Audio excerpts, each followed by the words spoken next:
Alright guys, today I want to talk about how you can grow a bigger back. Wait, you guys are over here? Sorry guys, I didn't realize that the camera was over here. Ding! Anyway, today I want to talk about how you can grow your back. In my opinion, your back is the most important muscle group, not only because the biggest upper body muscle, your lats are located here, but also because bodybuilding competitions are actually won from the back side. Also, if your back gets big enough, you can do this.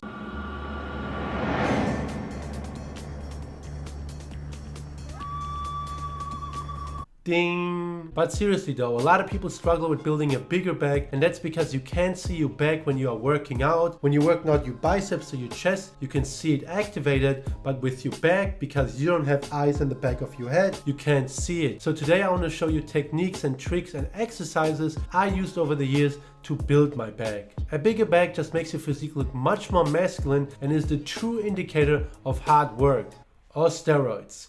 Ding! So first things first, your back is made out of 3 parts: your rear delts, your lats and your traps, and hitting all those 3 different areas is very important in building that V-taper look. So in this video I'll show you exactly how to target and grow all these 3 different areas. Anytime you pull, like in the pull-up, lat pull-down or pullovers, you're working on width. Every time you row, like dumbbell rows, T-bar rows, barbell rows, you are working on thickness. Just keep that in mind as we're going through all the different exercises. Let's get right into it. So whenever you train your back, you should start off with a lat exercise. Like I said before, your lat is the biggest muscle in your upper back, so you want to give it more attention, and also you don't want to develop a case of imaginary lat syndrome. When guys at the gym called me a watermelon salesman or asked me why I was holding suitcases, I thought they were just joking around, but they really knew I had a problem. Ding! But because you can't see your back when you're working out, I would recommend doing pre-exhaust sets, which is nothing more than warming up your back. And the purpose of this is when you move to your bigger lifts, like your lat pull down, you will feel the exercise throughout the entire range of motion, and you will feel it in your back more, which will give you more gains. What I like to do is single-handed lat pull downs. That's when you go on one knee and pull the weight down with one hand. You shouldn't focus on weight here, but more on repetition and the range of motion, so you really activate your back. And once your back is warmed up and you have a good pump in there, you should move to your first exercise, the lat pull down. So like I said before, whenever you pull, you're working on the width, and whenever you row, you're working on thickness. So right here we're working on the width, and lat pull down is probably the best exercise to work on width because you can easily just add more weight. I would recommend doing 5 sets here instead of 3, and going up with the weight every set you do. And for the last set, I would recommend doing a drop set. So let's say you do 10 repetitions on your last set, drop the weight to half of what it was. Let's say you did 200 pounds, you go to 100 pounds,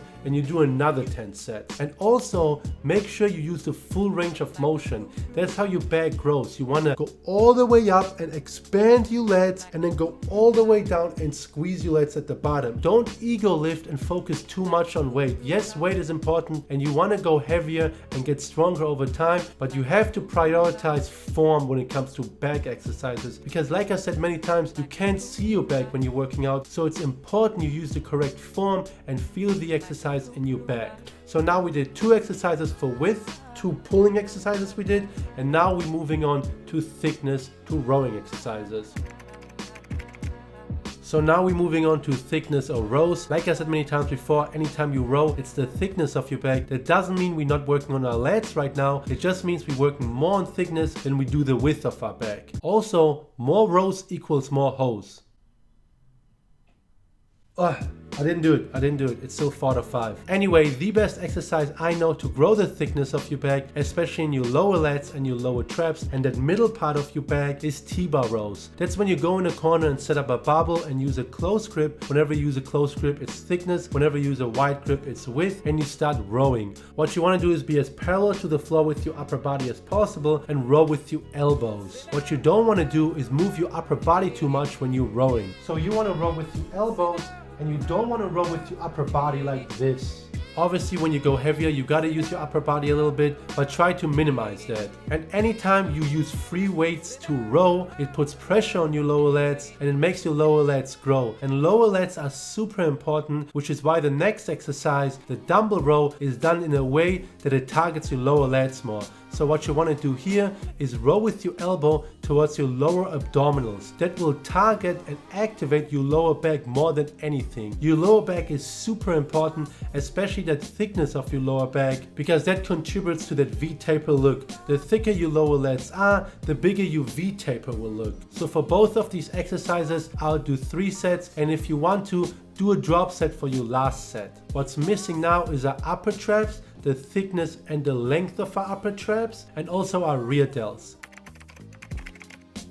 So a good exercise to kill 2 birds with 1 stone and target the thickness of your upper traps and your rear delts is face pulls. I like to do 5 sets here and really focus more on the contraction and the range of motion instead of the weight. As you can see, it really does target the thickness of my upper traps and also my rear delts. The only thing missing now is the length of our traps, and that we can target with shrugs. You can either do dumbbell shrugs or barbell shrugs, it's up to you, and I'll do 5 sets. There isn't much you can really do wrong with shrugs, just start shrugging like this. Like I said, barbell, dumbbell, it doesn't really matter, it's up to you. So as you can see in this picture, we targeted our entire back. I'll also state what exercises we did for which part of your back, and we really just hit with this routine our entire back. I've been doing this routine for years and it has grown my back significantly. So this is the end of the video, and I know you guys been waiting for it to see what happens if I blink 5 times. So here we go. Ding! Kitty, we just hit 5, come on. Just do it 1 time. Good stuff, you sausage. Good stuff.